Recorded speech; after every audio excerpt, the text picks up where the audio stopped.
माता की। क्यों भाई, झज्जर वालों की आवाज को क्या हो गया है?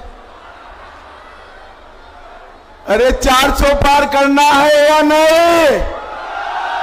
जोर से बोले, माताएं बहनें भी बोले, 400 पार करना है या नहीं करना है? मोदी जी को फिर से प्रधानमंत्री बनाना है ना, तो ऐसी आवाज नहीं चलती भाई। मेरे साथ सभी लोग दोनों हाथ उठाइए, उठाइए दोनों हाथ, विजय के संकल्प की मुट्ठी बीचे और प्रचंड आवाज से बोलिए, जय श्री राम, जय जय श्री राम। आज के कार्यक्रम में बैठ जाइए भैया। मंच पर उपस्थित हमारे राष्ट्रीय मंत्री श्रीमान ओम प्रकाश धनखड़ जी, लोकसभा प्रभारी श्री राजीव जैन जी, श्री अरविंद यादव, लोकसभा समन्वयक श्री लक्ष्मण यादव, विधायक जी बाबा बालकनाथ जी, हमारे बहुत बड़े पीठ के अध्यक्ष है बाबा जी, जरा प्रणाम, सब ताली बजाओ बाबा के लिए। पूर्व मंत्री बहन कांता देवी जी, पूर्व मंत्री मनीष ग्रोवर जी, कृष्णमूर्ति हुड्डा जी, राव नरवीर सिंह जी, विपुल गोयल जी, नरेश कौशिक जी, और आज जिनको जिताने के लिए मैं यहां आया हूं, हमारे लोकप्रिय सांसद और प्रत्याशी डॉक्टर अरविंद। आगे आओ अरविंद भाई, आगे आओ। अरविंद जी आगे आओ, ताली बजाओ अरविंद जी के लिए जोर से। और आज इस विशाल जनसभा में आए हुए प्यारे भाइयों बहनों माताओं और मेरे जिगर के टुकड़े जैसे युवा मित्रों, आप सभी को नमस्कार। भाइयों बहनों, सबसे पहले मैं भीमेश्वरी देवी, प्रसादगिरी, काशीगिरी, जटिला धाम और सूडानी स्थान, ये सभी को प्रणाम कर कर मेरी बात की शुरुआत करना चाहता हूं। आज मैं यहां आया हूं तब लाला लाजपत राय, महान किसान नेता छोटूराम जी, पंडित श्रीराम शर्मा, भगवत दयाल शर्मा, चौधरी चरण सिंह जी और डॉक्टर मंगल सेन को भी प्रणाम कर कर मेरी बात की शुरुआत करता हूं। भाइयों बहनों, आज छठे फेज का चुनाव चल रहा है, पांचवें फेज का चुनाव चल रहा है। आपको छठे में वोट डालना है, परंतु जो 4 चुनाव समाप्त हो गए, मैं पूर्व, पश्चिम, उत्तर, दक्षिण, उत्तर पूर्व सब जगह घूमता घूमता घूमता अंत में झज्जर आया हूं। परिणाम जानना है क्या? जानना है परिणाम? देखो भाई, 4 चरण में मोदी जी 270 पार कर कर सरकार बना चुके हैं। अब आज 5वां है, आपका छठा है और 7वां है, उसने 400 पार कराना है, 400 पार। मगर मोदी जी की लड़ाई जो भ्रष्टाचार के खिलाफ है, मोदी जी की लड़ाई जो परिवारवाद के खिलाफ है, वो लड़ाई तब तक पूरी नहीं होती जब तक रोहतक में कमल खिलाने का काम आप नहीं करते। भाइयों बहनों, ये 400 पार का जो लड़ाई है, हम तो 400 पार करने वाले हैं आपके आशीर्वाद से। मगर ये राहुल बाबा है ना, अरे क्यों हंस रहे हो भाई? बड़े नेता है कांग्रेस के। ये जो राहुल बाबा है ना, उनकी 40 भी पार नहीं होने वाली है। मेरी बात लिख और फिर से एक बार हरियाणा में सभी की सभी सीटों पर उनका सुपड़ा साफ होने वाला है। भाइयों बहनों, ये लड़ाई किसके बीच में? एक और 12 लाख करोड़ के घपले घोटाले करने वाले ये इंडी अलायंस है। एक और ये 12 लाख के घपले घोटाले करने वाले इंडी अलायंस है, और दूसरी ओर 23 साल से मुख्यमंत्री प्रधानमंत्री रहते हुए जिस पर 25 पैसे का आरोप नहीं है वो नरेंद्र मोदी है। नरेंद्र मोदी। एक और थोड़ा ही गर्मी बढ़ते ही थाईलैंड और बैंकॉक छुट्टी पर जाने वाले राहुल बाबा है। मेरी बात याद रखना, 4 तारीख को काउंटिंग है, 6 तारीख को राहुल बाबा निश्चित रूप से वैकेशन करने जाने वाले हैं।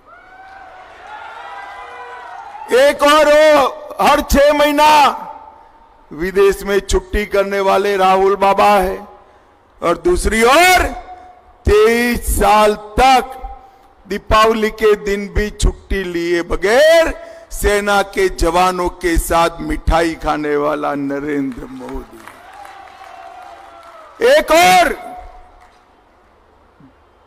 एक और आरक्षण को संरक्षण देने वाले नरेंद्र मोदी है, और दूसरी ओर मुसलमानों को आरक्षण देकर एसटी, एससी, ओबीसी का आरक्षण छीनने का प्रयास करने वाली कांग्रेस पार्टी है। भाइयों बहनों, एक कांग्रेस पार्टी झूठ फैला रही कि भारतीय जनता पार्टी का बहुमत आया तो आरक्षण चला जाएगा। मैं आज झज्जर की इस पवित्र भूमि पर कहकर जाता हूं, जब तक भाजपा का एक भी सांसद संसद में है, आरक्षण को कोई हाथ नहीं लगा सकता, नहीं लगा सकता। एक कांग्रेस पार्टी ने कर्नाटक और तेलंगाना में 4% और 5% आरक्षण मुसलमानों को दिया। ये आरक्षण किसका कम हुआ? ओबीसी का कम हुआ, पिछड़ा वर्ग का कम हुआ। पिछड़ा वर्ग के आरक्षण को छीनने वाली कांग्रेस पार्टी है। भाइयों बहनों, राहुल गांधी जी ने इस इलेक्शन की शुरुआत भारत जोड़ो यात्रा से की थी। इलेक्शन का अंत कांग्रेस ढूंढो यात्रा से करना पड़ेगा। दूरबीन लेकर भी कांग्रेस नहीं दिखाई पड़ी। भाइयों बहनों, सिरसा से सोनेपत तक और पंचकुला से पलवल तक मोदी जी का विकास का कमल खिलने वाला है।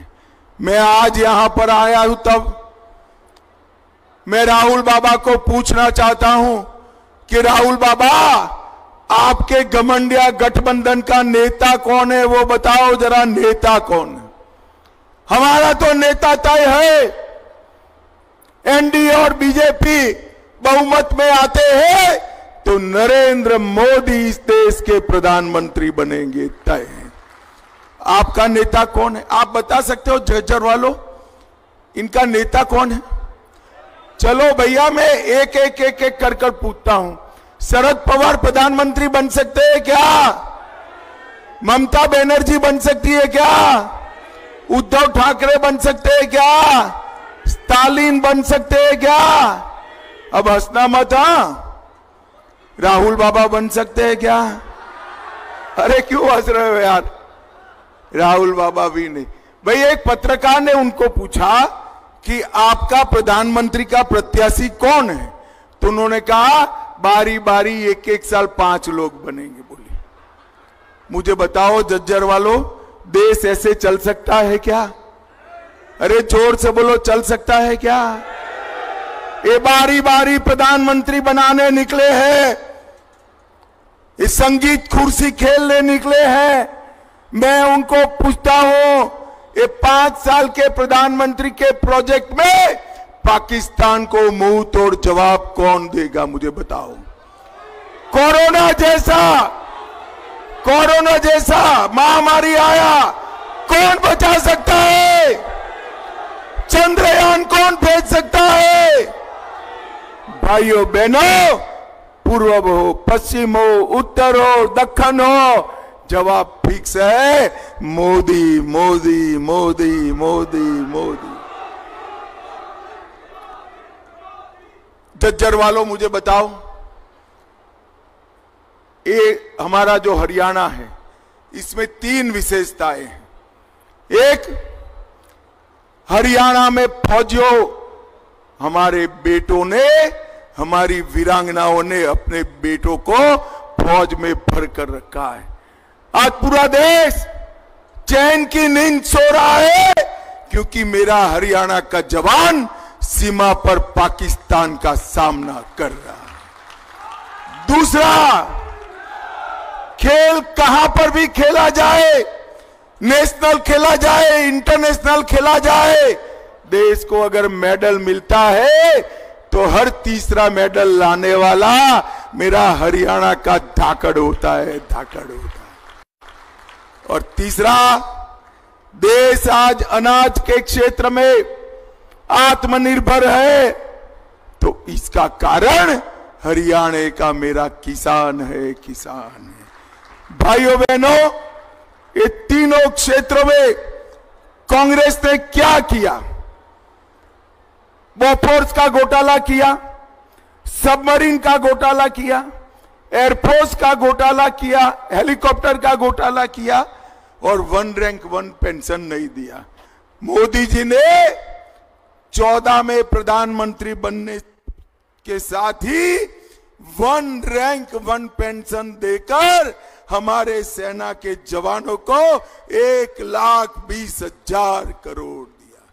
मोदी जी ने खेल का बजट 3 गुना किया, स्टेडियम बनाए, इंटरनेशनल कोचिज लाए, मानदंड खिलाड़ियों का बढ़ाया, पारदर्शी सिलेक्शन किया और इसके कारण आज हम खेलों में दुनिया में छाए हुए हैं। और याद रखना युवाओं, 36 का ओलंपिक भारत में होने वाला है, भारत में होने। और मोदी जी ने एमएसपी पर लगभग 12 लाख करोड़ रुपया, ये कांग्रेस पार्टी 10 साल में 12 लाख करोड़ का गेहूं धान खरीदी थी। कितना क्या खरीदी थी भाई बोलो तो? 12 लाख करोड़। कितना? और नरेंद्र मोदी जी ने 10 साल में 1,20,000 करोड़ का धान खरीदने का काम। भाइयों बहनों, इस सोनिया जी अपने बेटे को पीएम बनाना चाहती है और हुड्डा जी अपने बेटे को सीएम बनाना चाहते हैं। अब जो बेटों के लिए काम करे वो झज्जर के युवाओं के लिए काम कर सकता है क्या? जोर से बोलो, कर सकता है क्या? झज्जर के युवाओं के साथ केवल और केवल झज्जर के युवाओं के लिए नरेंद्र मोदी काम कर सकते हैं। नरेंद्र मोदी जी ने हर गरीब को घर दिया, घर में शौचालय दिया, माताओं बहनों को गैस का सिलेंडर दिया, घर में बिजली दी, नल से जल दिया, 5 किलो अनाज फ्री ऑफ कॉस्ट दिया और साथ में कोरोना का टीका भी लगाया। भाइयों बहनों, मोदी जी ने इस देश को सुरक्षित करने का काम किया है। मैं आज कहना चाहता हूं, पूछना चाहता हूं, झज्जर वालों, ये कश्मीर हमारा है या नहीं है? जोर से बोलो, है या नहीं है? ये खड़गे जी कहते हैं राजस्थान हरियाणा वालों का कश्मीर से क्या लेन देन है? अरे खड़गे साहब, 80 के हो गए, आप इस देश को नहीं जानते हो। झज्जर हरियाणा का मेरा बच्चा कश्मीर के लिए अपनी जान दे सकता है, जान दे सकता। भाइयों बहनों, ये कह रहे हैं कि पाकिस्तान का सम्मान करो, उसके पास एटम बम है। भारत को डरा रहे हैं। अरे राहुल बाबा, मेरी बात सुन लो। हम भारतीय जनता पार्टी वाले हैं, नरेंद्र मोदी के कार्यकर्ता है। हम एटम बॉम्ब से नहीं डरते हैं, नहीं डरते हैं। मैं आज इस झज्जर की भूमि पर कहकर जाता हूं, पाक ऑक्यूपाई कश्मीर भारत का है, रहेगा और उसको हम लेकर रहेंगे। हमें कोई नहीं रोक सकता। ये कांग्रेस पार्टी सालों तक धारा 370 को नहीं हटाई। मोदी जी ने धारा 370 को हटाकर देश को आतंकवाद से मुक्त करने का काम किया है। और अंत में मुझे बताओ झज्जर वालों, अयोध्या में राम मंदिर बनना चाहिए था या नहीं बनना चाहिए था? जोर से बोलो, बनना चाहिए था या नहीं बनना चाहिए था? एक कांग्रेस पार्टी 70 साल से राम मंदिर को रोक कर रखी थी। नरेंद्र मोदी जी ने 5 ही साल में केस भी जीता, भूमि पूजन भी किया और 24 जनवरी को प्राण प्रतिष्ठा कर कर जय श्री राम कर दिया। जय श्री राम। औरंगजेब ने तोड़ा हुआ काशी विश्वनाथ का मंदिर भी फिर से बनाने का काम हमारे नरेंद्र मोदी जी ने किया है। भाइयों बहनों, आज मैं यहां आया हूं तब बताना चाहता हूं, इसी क्षेत्र के अंदर ढेर सारे काम हुए हैं। 12 एक्सप्रेस वे बनाए, 21 नए राष्ट्रीय राजमार्ग बनाए, रेवाड़ी में एम्स बना, IIT दिल्ली का एक्सटेंशन झज्जर में स्थापित किया, 2000 करोड़ से बड़सा गांव में कैंसर हॉस्पिटल बनाया, 24 करोड़ से झज्जर जिले में सबसे बड़ा बस स्टेशन बनाया और ढेर सारे लोगों को हमने घर, बिजली, पानी ये सब देने का काम किया है। और मोदी जी ने 10 साल के अंदर 2,43,000 करोड़ रुपया हरियाणा के विकास के लिए देने का काम नरेंद्र मोदी जी ने किया है। भाइयों बहनों, हुड्डा जी का पूरा ध्यान अपने बेटे में है। उनका ध्यान हरियाणा के विकास में नहीं।